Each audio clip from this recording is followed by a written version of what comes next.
요즘 세상이 갈수록 참 빡빡하고 또 살벌하고 삭막하고 삶이 점점 힘들어진다, 그런 얘기를 많이 듣습니다.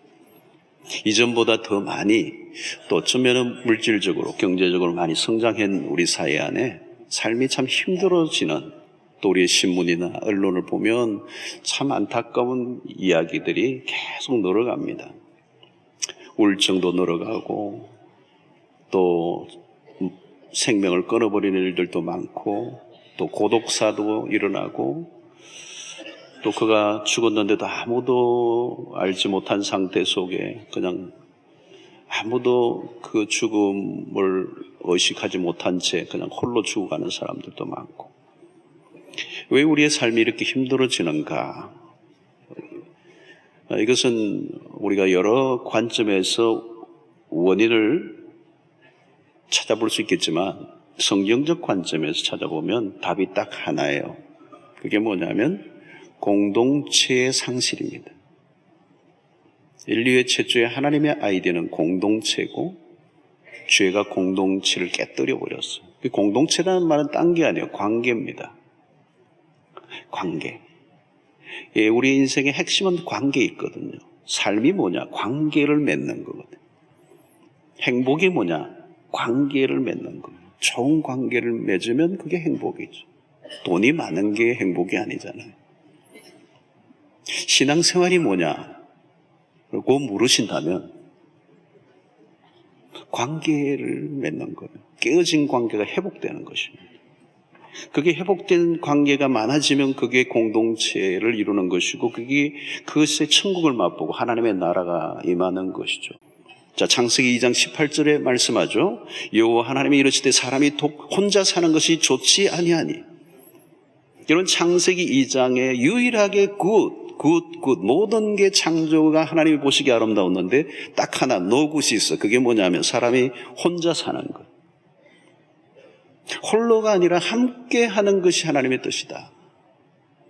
자, 창세기 12장을 보면 하나님이 한 사람을 부르시죠. 아브라함을 부르십니다. 그러나 이것은 한 사람을 부르셨지만 그 한 사람 안에는 뭐가 있느냐면 이스라엘이라고 민족을 부르시는 뜻이 들어있는 거예요. 그래서 아브라함을 이스라엘의 믿음의 조상이 되잖아요. 그런데 이 아브라함은 이스라엘 민족의 조상일 뿐만 아니라 신약의 교회예요, 여러분. 교회. 신약의 교회라고 하는 공동체가 그 아브라함을 부르실 때 그 안에 뜻이 숨어 있었던 것입니다. 자, 예수님은 당신이 제자들을 훈련하실 때도 12명을 부르셨어요. 각 개인을 부르시고 수업하고 보내고 이런 게 아니고 12명을 부르셔서 3년간 동거동락하시며 공동체를 이루셨어요. 우리 교회도 제자훈련을 합니다만은 제자훈련의 아주 핵심 가운데 하나가 현대교회에 빠져버린 게 뭐냐면 공동체가 빠진 거예요. 공동체가 빠진 훈련은 사실 진정한 훈련이라고 말하기는 어려워요. 예수님이 제자들을 훈련하실 때 핵심적인 원리 가운데 하나가 공동체입니다. 함께 삶을 나누는 아주 끈끈한 유대감. 그게 없으면 진정한 삶을 나눈다고 보기 어려워요. 자, 사도행전은 교회 공동체 출발점입니다. 신약의 교회 출발점 사도행전 1장에서 약속하신 그 성령을 2장에서 임하실 때 사도행전의 교회가 출발합니다. 120명이 출발하게 되죠. 여러분, 기독교는 홀로 돌을 깨치는 종교가 아닙니다. 지리산이나 어디 탁 들어가가지고 용문산 같은 데 들어가가지고 돌을 닦는 게 기독교가 아니에요. 자, 여러분들 예수님이 가르쳐주신 주기도문을 보실까요? 주기도문의 첫 번째가 어떻게 됩니까? 하늘에 계신 우리 아버지요. 내 아버지여가 아니에요. 우리 아버지. 가끔 대표기도 하시는 분들 가운데 하나님 내 아버지요 그러는데 우리 아버지여라고 하셔야 돼. 자기 아버지만 되면 어떡하겠어요? 우리 아버지예요. 우리 아버지. 자, 이 말은 공동체성. 우리가 기도를 시작하고 기도를 배운 순간부터 우리는 공동체를 인정하는 겁니다. 나뿐만 아니라 우리 모두를 인식한 기도. 그래서 오늘날 우리에게 일용할 양식을 주시옵고 내 배만 채우는 게 아니라 우리에게, 우리의 공동체, 내 끼니를 채워주셔야 할 그 주님은 또 다른 이웃, 내 형제와 자매에게도 먹을 것을 주시옵소서가 들어가 있는 거예요. 그러니까 개인으로 기도할 수 없는 거예요, 어떤 면에서.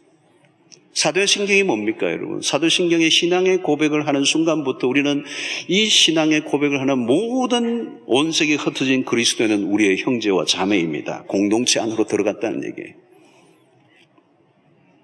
십계명이 무엇입니까, 여러분?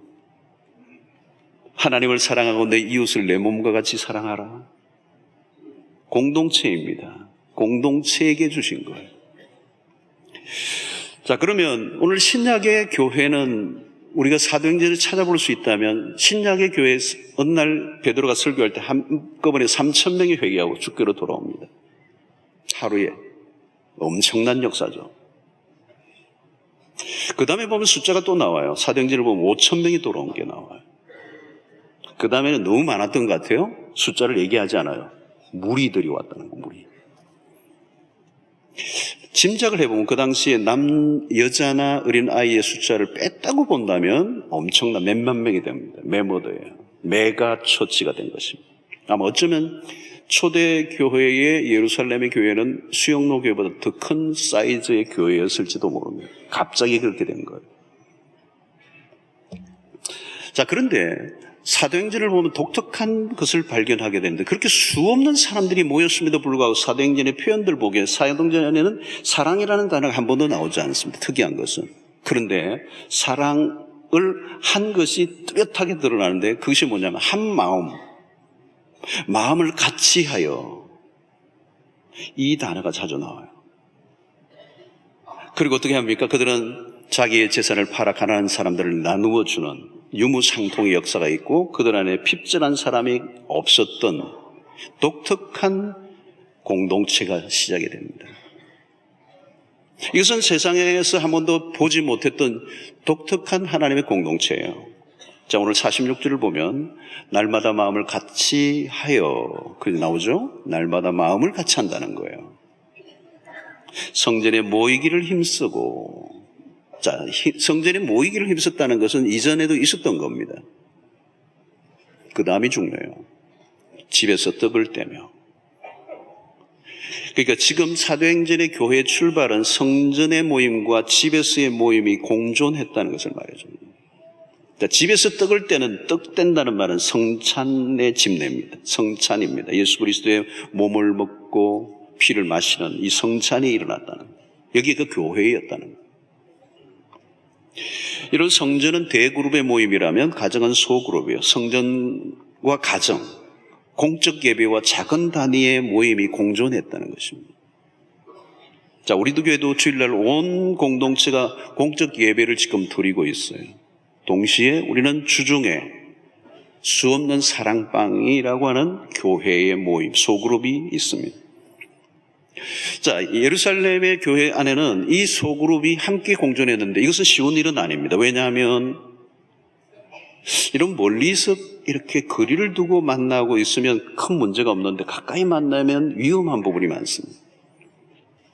오늘 또 여러분 우리가 주일날 딱 이렇게 잘 모르는 관계에서 딱 예배 마치고 싹 흩어지면 큰 무리가 없습니다. 근데 가까이 가면 알면 알수록 위험한 요소가 많습니다. 인정하시죠? 몰라서 살고 있는 거예요. 몰라서 우리가 같이 이렇게 있는데 가까이 다가면 위험한 것입니다. 예루살렘 교회도 그런 일이 일어났어요. 구제 문제 때문에 갈등이 일어납니다.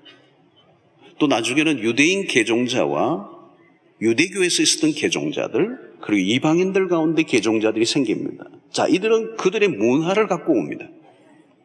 만나니까 충돌이 일어납니다. 여러분 로마서라든가 서신서에 계속 나오는 얘기들이 그런 얘기들입니다. 고린도 교회도 마찬가지고 계속 그들 안에 갈등과 어려움들이 있는데 하나님의 이 교회가 공동체를 만들어 간다는 게 얼마나 어려운가를 얘기하고 있습니다.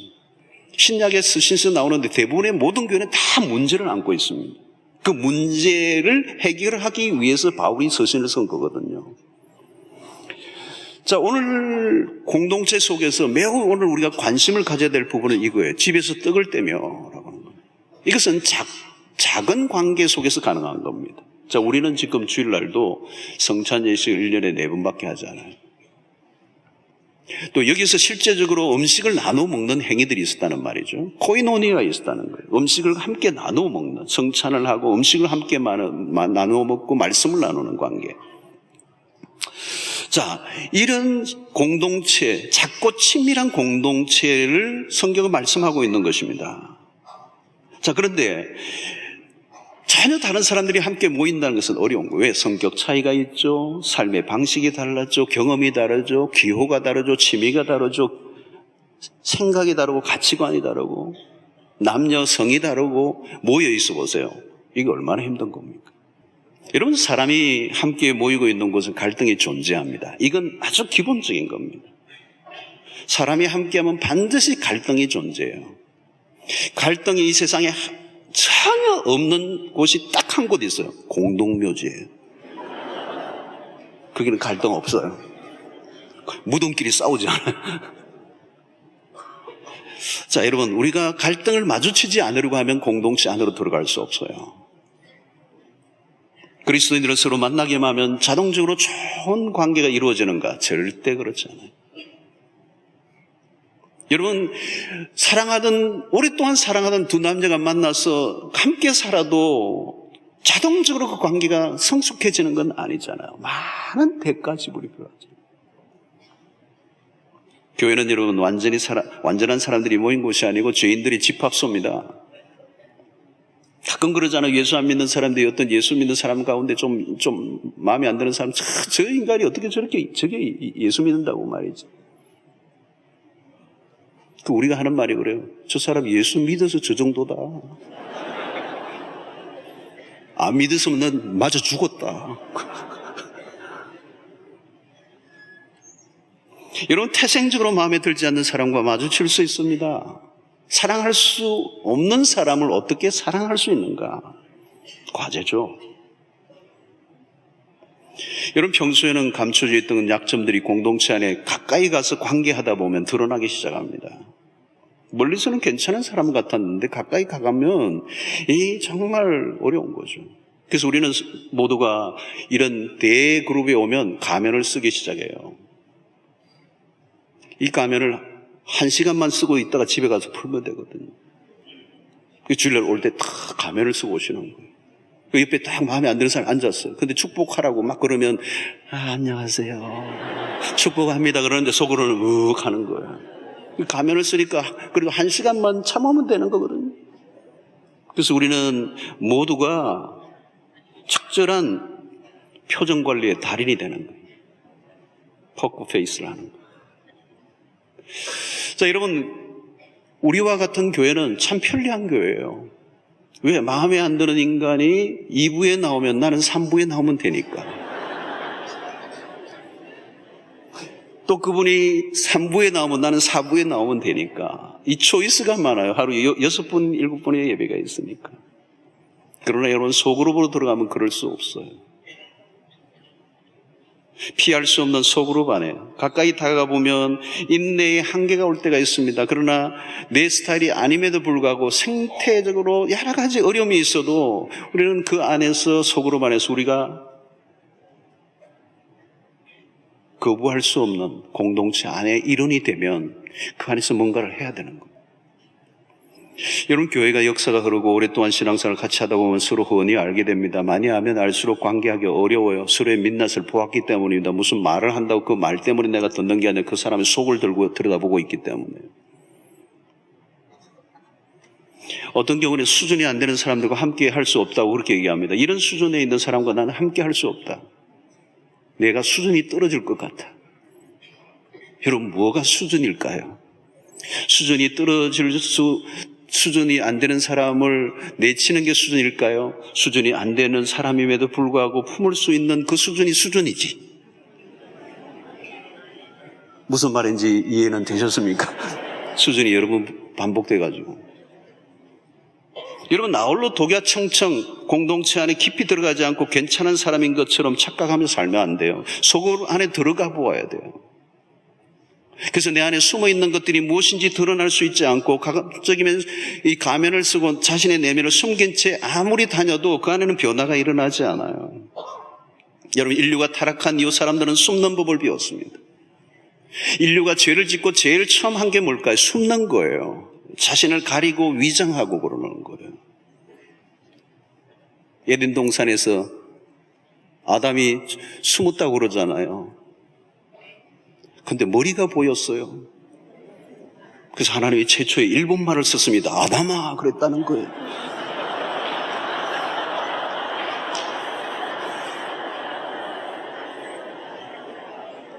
안 웃는 분들에게 일본말로 통역을 해주세요.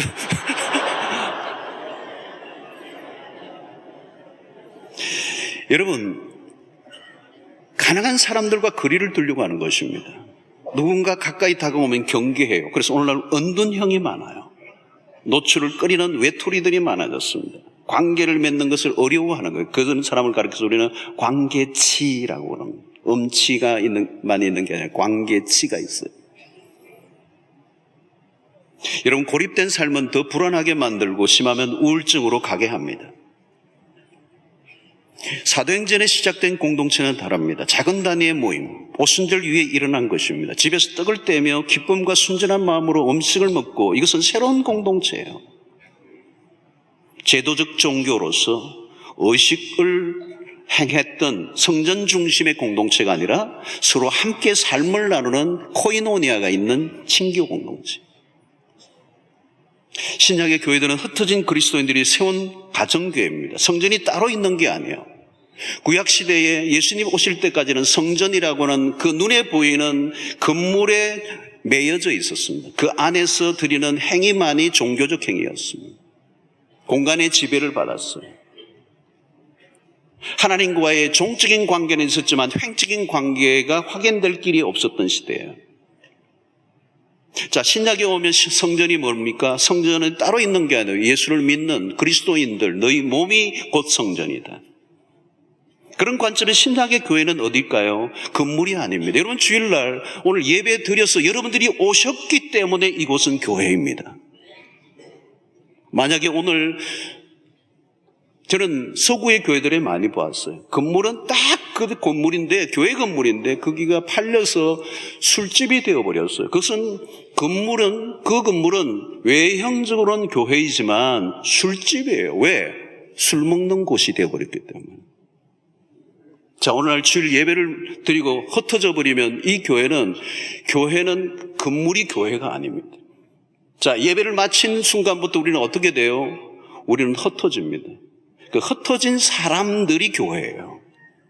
그리고 흩어진 그리스도인들이 모여 있으면 그곳이 교회예요. 작은 교회가 된다. 우리 교회는 뭘까요? 사랑방입니다. 그러니까 오늘 사도행전에서 일어났던 것은 두 가지가 공존했다는, 공적인 예배가 있을 뿐만 아니라 가정에서 모였던 작은 그룹의 교회가 있었다는, 이 두 가지의 균형을 이룰 때 건강한 이 균형 잡힌 그리스도인이 된다는, 공동체에서 중적으로 오늘은 여러분 하나님에게 집중하는 시간이 어떤 면에서 오늘 이 공적인 예배는, 그러나 우리가 흩어져서 그리스도인들이 가정에서 모이는 예배를 드리면 소그룹 안에서 그것은 수평적, 하나님과의 관계도 물론이지만 수평적 관계 속에 우리는 서로의 하나님을 만난 이야기들을 나누고 우리의 신앙을 서로 격려하고 우리의 한몸됨을 경험하는 것입니다. 자, 그런 관점에서 바울은 교회를 기가 막히게 비유했는데 그것이 뭐냐면 몸으로 비유한 것이에요. 고린도전서 12장 7절이죠. 너희는 그리스도의 몸이요 지체의 각 부분이라. 몸이란 하나의 신체 기관만을 말하는 게 아니죠. 우리의 눈과 코와 입과 귀와 목과 손과 발과 온 신체 기관이 다 연결되어져서 우리는 몸이라고 얘기합니다. 만약에 누군가 손가락 하나 딱 아니면 팔 하나를 딱, 팔 하나만 몸이라고 얘기하잖아요. 그건 의족이라고 얘기하죠. 붙어 있는 거죠. 유기적인 관계, 뗄래야 뗄 수 없는 관계. 연결이 되어져 있고, 여러분 우리가 이 연결이 돼서 붙어 있을 때는 서로가 느끼게 되죠. 그래서 내 안에 어떤 것들이 아프면 우리는 그걸 느끼게 되고, 그것을 품고 돌보고 섬기고 낫게 하려고 하는 이유는 그게 내 몸이기 때문에 따로 떨어져 분리되어 있지 않다는 거예요. 그래서 로마서 12장 4절로 5절에 우리가 한 몸에 많은 지체를 가졌으나 모든 지체가 같은 기능을 가진 것이 아니니 이와 같이 우리 많은 사람이 그리스도 안에서 한 몸이 되어 서로 지체가 되었느니라. 신자가 되었다면 어떤 형태로든 속해 있다, 연결되어져 있다는 거예요. 그 연결되어졌다라고 하는 것은 서로에게 책임이 있다는 얘기예요. 그것이 오늘 공동체 안에 실제로 경험하고 느껴져야 된다는 겁니다. 오늘 이런 예배, 공적인 수만 명이 모여있는 곳에서는 그걸 느끼기가 어려워요. 어디서 느끼죠? 우리의 작은 그룹의 교회에서 느낀다. 사랑방에서 느낀다는 거예요. 우리는 서로 함께하고 있다는 것. 그리고 어떤 한 부분에 있고 우리는 서로가 기여하고 있고 서로가 깊이 사랑을 느끼는 관계. 우리는 서로가 필요한 존재. 싫다고 내칠 수 없는 관계. 그리스도를 머리로 하고 함께 연결된 생명체라고 하는 것입니다. 그래서 그 몸 안에 붙어 있을 때 우리는 하나님의 몸 안에서 주는 신비한 그 생명을 느끼게 되는 겁니다. 여러분 그러지 않아요? 내가 어디 좀 아픈데도요, 내 몸이 건강해져 있으면 이게 저절로 회복이 돼요. 그죠? 회복이 돼요. 왜? 내 몸 안에 있기 때문에 이게 회복이 되는 거예요. 내가 건강해져 있으면 조금 아픈 부분이 있어도 다시 금방 나아버려요. 왜? 생명 안에 있는 힘이 있기 때문에. 그게 교회예요. 근데 그 교회를 실제로 경험할 수 있는 곳이 어디냐면 주일날이 아니고 소그룹 단위의 작은 단위, 우리 교회로 치면 사랑방 안에서 그걸 느낄 수 있다. 자, 여러분, 공동체의 삶은 위력이 있습니다. 함께 있는다는 것은 굉장한 축복이 있는 것입니다. 왜? 하나님의 창조의 계획 속에 이게 있었기 때문에 홀로 있으면 그건 안 돼요. 여러분, 외로움이라고 하는 것은 인간에게 주는 스스로 만든 재앙이죠. 외로움이라고 하는 건 스스로 만든 재앙이 어떤 면에서.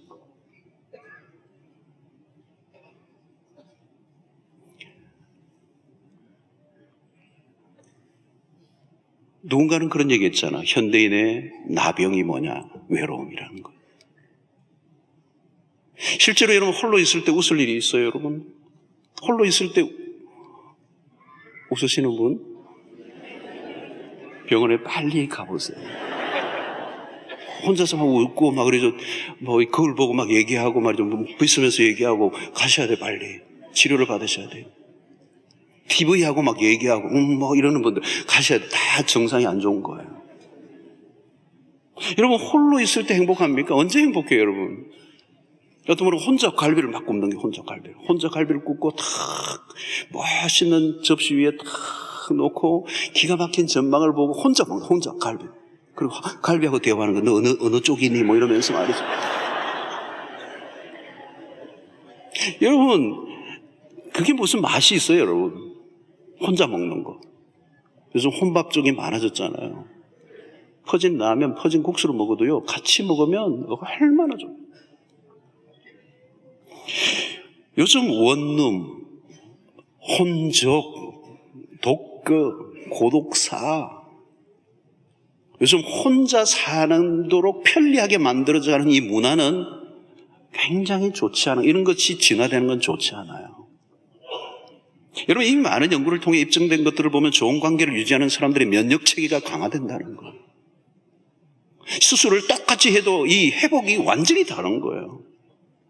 이 교회에서 신방 오고 막 관계가 공동체에서 뭐 죽도 퍼주고 이 하는 관계는 금방 일어나는 똑같은 수술. 어떻게 의사 되신 분들 좀 아멘 해주세요. 정말 그래요. 우울증, 불안 장애들 치매 위험이 현저히 줄어드는 거예요. 수명 연장에 영향을 주는 공동체, 이 치유와 회복의 역사가 공동체 그리스도의 몸 안에 생명적 관계 연결 속에 있을 때 일어난다는 거예요. 무엇보다도 여러분 은혜도 함께 받고 하나님의 은혜를 함께 간증하고 나누고 예배하고 기도하는 이것이 엄청난 파워로 엄청난 파워. 여러분 마태복음 18장 20절을 보십시오. 두세 사람이 내 이름으로 모인 것이라 나도 그들 중에 있느니라. 두세 사람이 내 이름으로. 왜 한 사람이라고 하지 않아요? 두세 사람이에요. 어떤 분은 꼭 2명, 3명만 모여야 된다고 그래. 그게 아니에요. 속으로는 말하는 거예요, 이건. 여러분, 언제 범죄합니까? 범죄하는 사람들은요, 홀로 있을 때입니다. 혼자. 범죄의 타겟도 언제 돼요? 미국의 대부분의 범죄의 타겟이 된 사람 홀로 있을 때입니다. 유혹을 언제 받습니까? 홀로 있을 때입니다. 사탄이 하와에게 왔어요. 에덴 동산의 최초의 범죄는 하와에게 먼저 갔잖아요. 그날따라 왜인지 모르지만, 부부싸움을 했는지 모르지만 하와 혼자 했었잖아요. 그 마귀가 하와에게 간 거예요. 둘이 있을 때 가지 않았어요, 여러분. 성경을 정확하게 보면 하와 혼자 동산을 거닐고 있는데 사단이 그때를 공격한 거예요. 틈을 친 거예요. 여러분, 이단들이 언제 있어요? 공동체 속으로 안에 건강하게 있는 사람에게 공격할 수가 없어요. 공동체 안에 적응하지 못하고 있는 사람을 우리 교회도 지금 신천지가 왔다 갔다 하는데 자수와의 광명을 찾으시고 빨리 회개하고 주께로 돌아오시길 바라고 혼자 있는 사람에게 싹 다가가는 거예요. 작전을 짜는 거예요. 여러분, 오늘 마귀는요, 혼족을 좋아해요. 혼자 있는 사람들. 공동체는 우리의 영혼을 보호해주는 강력한 울타리입니다. 성도들과 건강한 교제를 하고 있는 가운데 죄의 유혹을 넉넉히 이겨요. 생명적 연결 안에 함께 성장한다는 것입니다. 이 공동체가 주는 축복은 말로도 알 수가 없어요. 여러분, 우리의 삶에 힘든 순간을 맞이할 때가 있잖아요. 우리의 인생에 고난이 오지 않을 때가 어디 있습니까? 우리의 인생에 위기를 맞을 때 중요한 것은 진심으로 격려해주고 지지해주고 함께해줄 사람이 있다는 것. 이것이 있는 사람과 없는 사람의 삶은 하늘과 땅 차이. 자, 로마서 12장 15절을 보면 즐거워하는 자들과 함께 즐거워하고, 참 이게 행복한 거예요. 우는 자들과 함께 우는 거예요. 여러분, 즐거워할 때 함께 즐거워해주는 사람이 있을 때 즐거운 거예요. 어떤 목사님이 주일날 골프를 치러 갔는데 홀인원을 했어.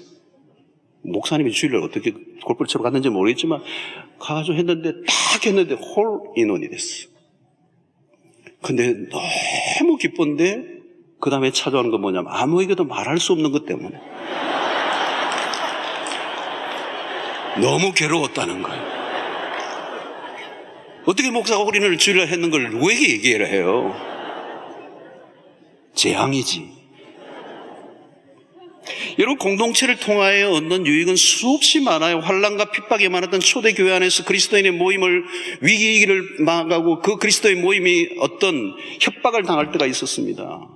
그때 그리스도 공동체 안에서 무슨 얘기가 있느냐면 우리가 이렇게 힘들고 어려운데 잘못하면 모일수록 사람들에게 타겟이 되고 때로는 우리가 핍박받고 감옥에 갈 수도 있기 때문에 좀 환경이 나아지면 우리가 모이기로 하고 이제 모이지 말자라고 주장하는 사람들의 무리가 있었어요.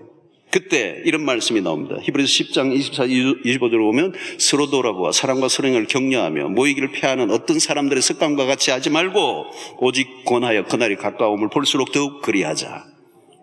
더 모이자는 거예요. 힘들면 더 모이자는 거예요. 함께 해줄 공동체가 있다는 거. 우리 인생의 어려움을 당할 때, 우리 인생의 위기를 당할 때, 우리의 가정의 대소사에 함께 해줄 사람이 있다는 거, 격려해 줄 사람이 있다는 거. 여러분, encouragement, 이 격려라고 하는 것은 엄청난 파워예요. 힘들고 어려운 인생을 살아가지만 누군가 건강한 그리스도인의 공동체가 우리의 마지막 인생이 끝날까지 함께 해주고 격려하고 기도하고 눈물 흘려주고 사랑을 베푸는 공동체가 있다면 아무리 인생이 힘들어도 넉넉히 승리할 수 있을 줄로 믿습니다. 여러분, 이 함께 해야 우리는 훈련을 받아요. 그리고 함께함으로 변화를 경험합니다. 왜 예수님이 제자들을 함께 했을까요? 그 함께함이 훈련이기 때문에 그래요. 여러분, 요한과 같은 사람은요, 별명이 우레의 아들이에요. 그러니까 한성질 한다는 거예요. 본래 요한이 한성질 하는 사람이에요. 베드로 누굽니까? 이거 뭐 울퉁불퉁 변화무상 조변석계 아주 그냥 예측 불허의 사람이에요. 다양한 사람들이 모여서 하나를 만들어가는 그 속에서 변화를 경험하는 거예요. 저 사람이 튀어나오면 내가 좀 더 들어가고, 저 사람이 강하게 주장하면 내가 좀 한 수 긋고, 그러면서 함께하는 법을 배워가면서 성숙에 이르는 거죠. 여러분, 홀로 있을 때는 내가 누구인지 모릅니다. 우리 모두는요, 성자예요. 다 단 홀로 있을 때만 함께 하면요, 까다로운 사람, 어려운 사람을 만나면요, 우리 성질이 나오게 돼 있어요. 그러나 내가 나 혼자서 나를 확인하는 건 어려워요. 자아를 어떻게 발견합니까? 다른 사람을 통하여 나를 발견하는 겁니다. 내가 나를 평가하는 거, 그거 우스운 얘기입니다. 내가 나를 어떻게 평가해요, 여러분? 나는 이런 사람이다. 그거 웃기는 얘기예요, 여러분. 그것은 관계 안에서, 공동체 안에서 내가 누구인가를 확인하고 그 안에서 나의 평가가 일어나는 것입니다. 여러분, 결혼이 주는 유익이 뭘까요? 나만의 시간, 나만의 공간, 내가 하고 싶을 때, 내가 일어나고 싶을 때, 내가 밥 먹고 싶을 때, 내가 여행 가고 싶으면 여행 가버리는 게, 혼자 살 때는 그게 가능해요. 그러나 결혼하면 그게 불가능해져요. 결혼을 했는데도 내가 오늘 얘기도 안 하고 여행 가버리면 사고가 나는 거죠. 결혼했는데 나 좀 더 사고 싶어. 그게 되지 않잖아요. 함께 맞추어주는 것이잖아요. 개인의 자유가 제한되지만 그럼에도 불구하고 우리는 함께 하는 삶을 통하여 주어지는 행복을 선택한 것이잖아요. 여러분, 결혼했는데도 불구하고 나의 행복, 나의 만족, 나의 기쁨을 추구하면 그 가정은 깨어지고 맙니다. 결혼하는 순간 우리는 이기심이 아니라 이타심에 집중해야 되는 거죠. 나 중심의 삶을 살아가던 것을 포기하고 이제 함께 살아가기 위해서 상대를 위하여 기꺼이 나의 권리를 포기해 줄 때 우리는 가정이 하나가 되는 거죠. 그러므로 좋은 관계를 만들어가는 것은 헌신이 없이는 불가능하다는 거예요. 희생이 없이는 안 된다는 거예요. 여러분, 좋은 친구 그냥 만들어지는 거 아니잖아요. 나에게 마음에 드는 친구가 없다는 얘기는 뭘까요? 나는 내가 누군가에게 좋은 친구가 되려고 하는 노력을 해본 적이 없다는 얘기와 똑같은 것입니다. 그러므로 우리는 소그룹 안에 들어가 영적 훈련을 해야 합니다. 근데 여러분, 주일날 이런 공적인 예배에서는 그런 훈련이 불가능해요. 우리는 군중 속에 한 사람으로만 있고 누구도 간섭하지 않고 내가 왔는지 안 왔는지도 알 수 없는 이런 환경 속에 우리가 훈련이 가능해요? 불가능해요. 훈련은 관계 안에서 하는 것입니다. 부딪히면서 하는 것입니다. 마음에 들지 않지만 그럼에도 불구하고 하나님의 은혜를 구하며 사랑하려고 애를 쓰는, 서로를 이해하고 알아가면서 내가 어떻게 반응하고 영적으로 훈련 받아야 할 것인가, 내가 연약함이 무엇인가를 깨달아가면서 성숙과 변화를 하는 것입니다. 함께 한다는 것은 불편한 것이에요. 그러나 불편을 기꺼이 감수하는 이유는 그 불편 속에서 훈련되어지고 내 삶의 성숙으로 가기 때문에 기꺼이 교제 안에, 관계 안으로 들어가려고 한다는 것. 자, 여러분, 우리가 주일날은 그냥 예배 마치고 들어가면 부담은 없어요. 편안할 수는 있어요. 긴장할 필요도 없고 그냥 예배 마치고 들어가면 되니까. 그러나 우리는 편안함이 우리의 삶의 목적은 아니에요. 우리의 삶의 목적은 참된 그리스도인으로 빚어지는 것이다. 그렇다면 우리는 관계 안으로 들어가야 돼요.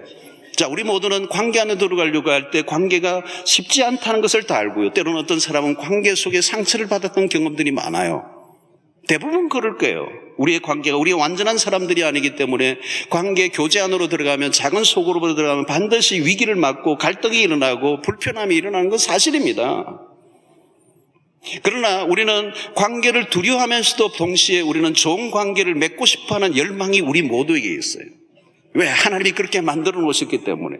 홀로는 결코 만족하거나 행복할 수 없도록 하나님이 만들어 놓으셨기 때문에 우리는 관계를 두려워하면서 동시에 관계를 갈망하고 있는 이 이중적인 마음을 갖고 있습니다. 자, 오늘 우리는 가족 공동체마저도 깨어져 가고 있어요. 산업화 이후 특히 가족들 다양한 이유로 떨어져 삽니다. 가정의 해체들이 일어나요.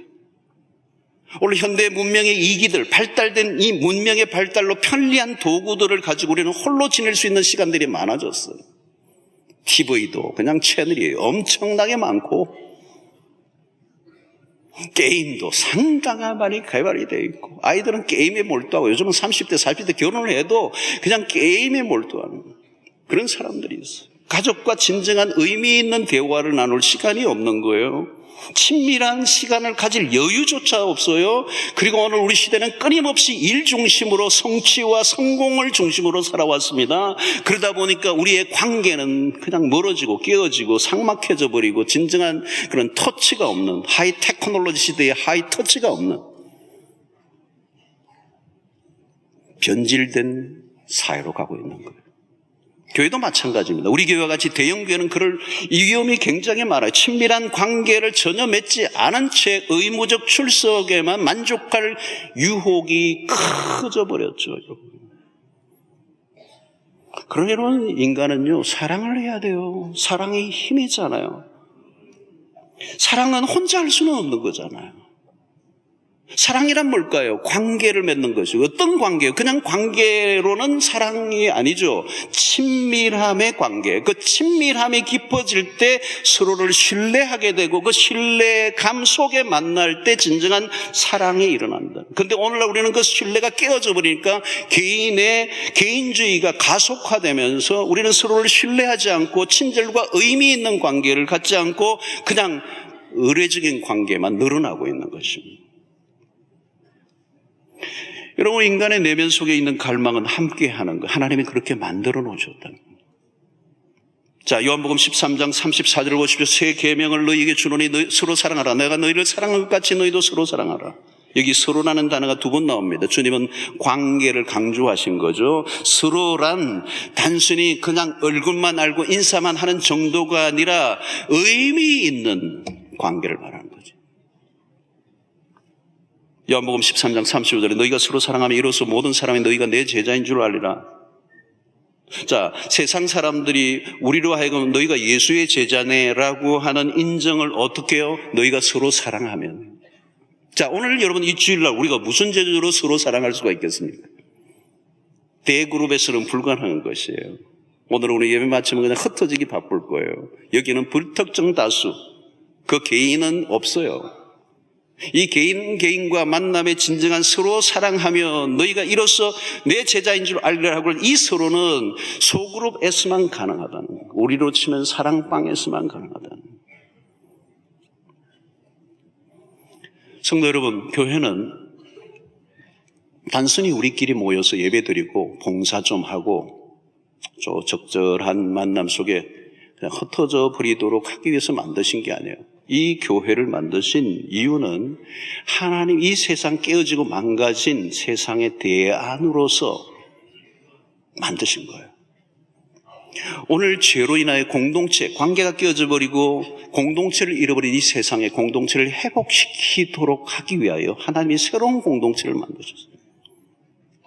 그래서 우리 안에 그 새로운 공동체, 하나님의 나라를 맛보게 하시고 우리의 회복을 먼저 시키시고 그 다음에 뭐예요? 망가지고 깨어지고 관계와 모든 것이 단절된 지옥까지 살아가는 수 없는 그 외로움에 찌들려 살아가는 사람들을 이 새로운 공동체 안으로 불러들여 하나님의 나라를 경험하게 함으로 병들고 망가진 세상을 치유하라고 우리 교회를 만드셨다는 거예요. 저는요, 부부관계가 다 깨어진 사람도 건강한 소그룹, 교회 소그룹에 들어오면 회복이 일어나는, 변화가 일어나는. 왜? 건강한 그리스도인의 삶을 살아가는 부부의 관계를 한 번도 본 적이 없는 사람들이 교회 공동체에 와서 그 가정에 초대되어서 같이 사랑방을 하면서 부부가 이렇게 사는 거구나. 이렇게 이게 원리구나. 여러분, 세상은 사람들이 모여 살지만 집단적일 뿐 공동체는 없어. 이 세상에는 공동체가 없어요.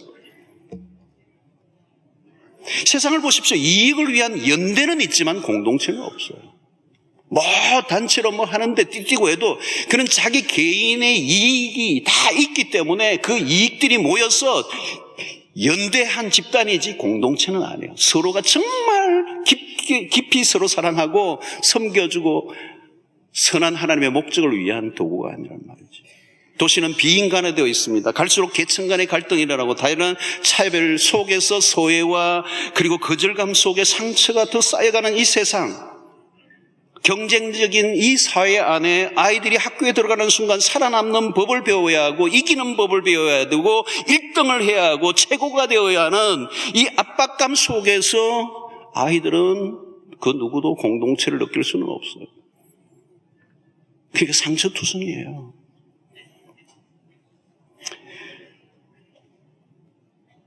여러분, 교회는 세상이 도무지 흉내낼 수 없는 공동체의 원형을 갖고 있습니다. 하나님의 아이디어고 구원의 교회가 안에 이것이 들어 있습니다.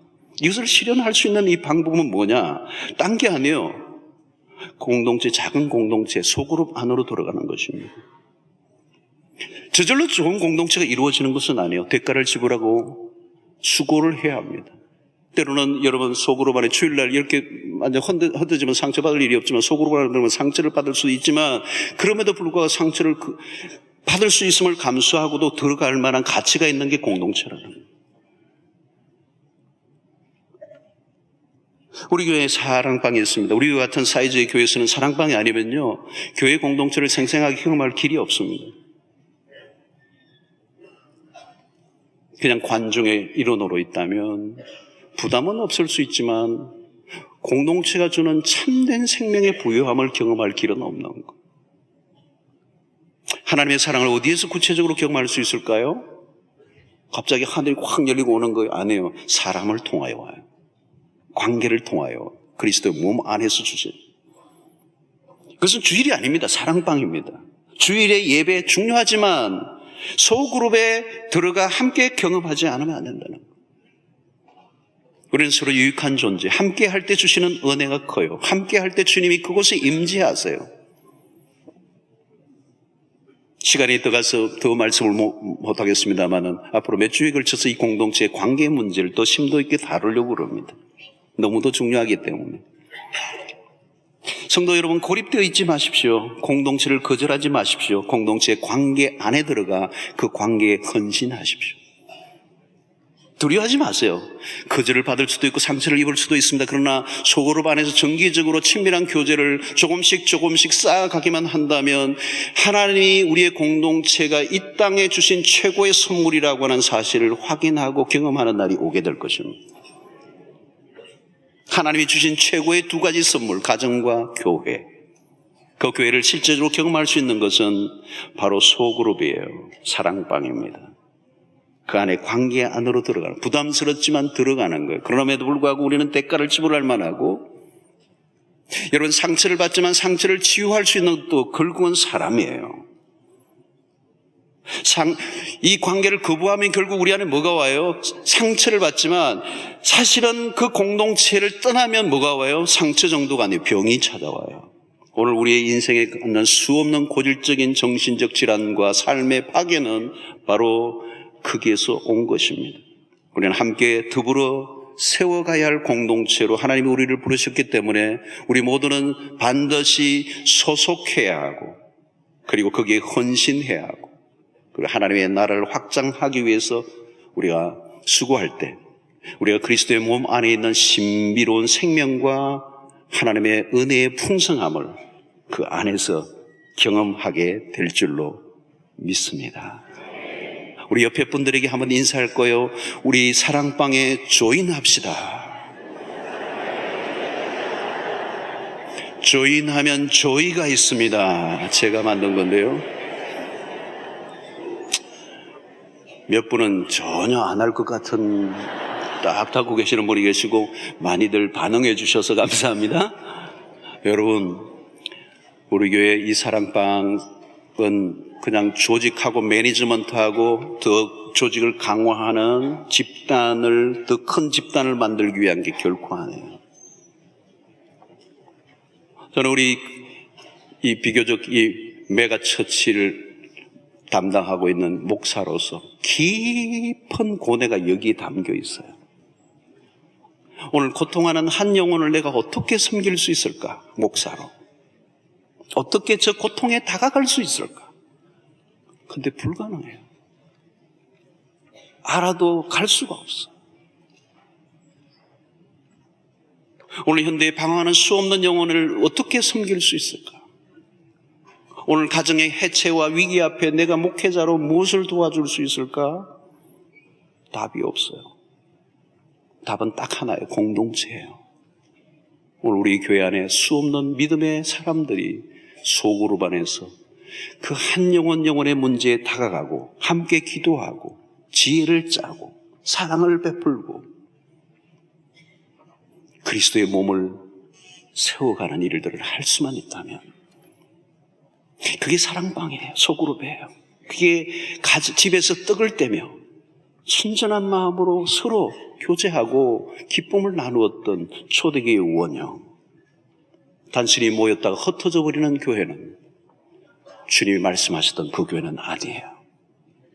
진정한 교회는 소그룹 안에서 서로의 기쁨과 고통을 함께 느낄 수 있는 몸 안에, 그리스도의 몸 안에 들어가는 그것이 교회예요.